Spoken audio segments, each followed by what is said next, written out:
Next என்ன tip என்னன்னா, உங்க ஸ்டாஃப் வந்து லாஸ்ட் மினிட்ல குடுக்குற கொஸ்டின்ஸ்லாம் வந்து இக்னோர் பண்ணாதீங்க. இது என்ன ஃபிளாஷ்பேக்னா, என்னோட செமஸ்டர் 3ல வந்து எங்க ஒரு ஸ்டாஃப் இருப்பாரு. அவர் இன்டர்னலுக்கு சொன்ன எந்த கொஸ்டினும் வராது.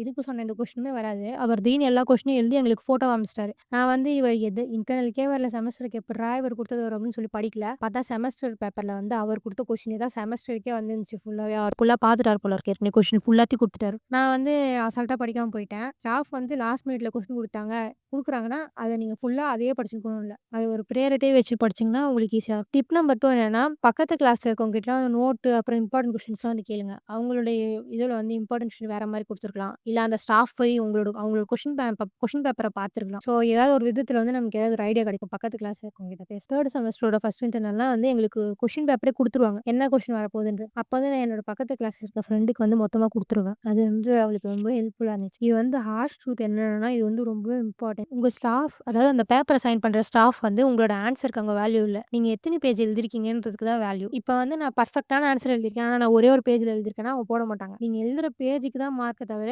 அதுல இருக்கிற கன்டென்ட்க்கு மார்க் கிடையாது. இது வந்து சில ஸ்டாஃப் தான். நெறைய ஜென்யூனான ஸ்டாஃப்ஸும் இருப்பாங்க. நெக்ஸ்ட் வந்து என்ன பண்றீங்கன்னா, உங்களால எவ்ளோ பேப்பர் எழுத முடியுதோ, அவ்ளோ பேப்பர் வாங்கி எழுதுங்க எக்ஸாம்ல. சப்ஜெக்ட்ல வந்து நானு ஒரு ஒரு 12 மார்க் வந்து எனக்கு சுத்தமா 13 மார்க் வந்து எனக்கு தெரியவே இல்ல. என்ன பண்றது? விட்டுறலாம்னு யோசிச்சுட்டு இருந்தேன். இல்ல விடக்கூடாதுன்னு சொல்லிட்டு, ஒரு 4 அடிஷனல் ஷீட் வாங்கி, அதுக்கு ரிலவென்ட்டா இருக்க எல்லாத்தையும் போட்டு, எனக்கு தெரிஞ்சது எல்லாத்தையும் எழுதி வச்சா